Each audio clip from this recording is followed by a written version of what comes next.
What is going on, everybody? Today I'm gonna be reviewing installments to my motorcycle. Today I bought this part right here. This is called a helmet lock. Basically with this part we can hang a helmet on our motorcycle. And by the way, my motorcycle is Honda CBR250RR, which is kind of famous, and it's like a racing type of motorcycle.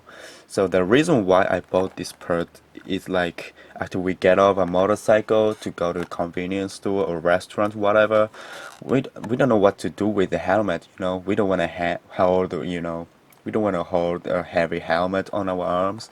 So today I'm gonna be installing this part to my motorcycle. I just can't wait.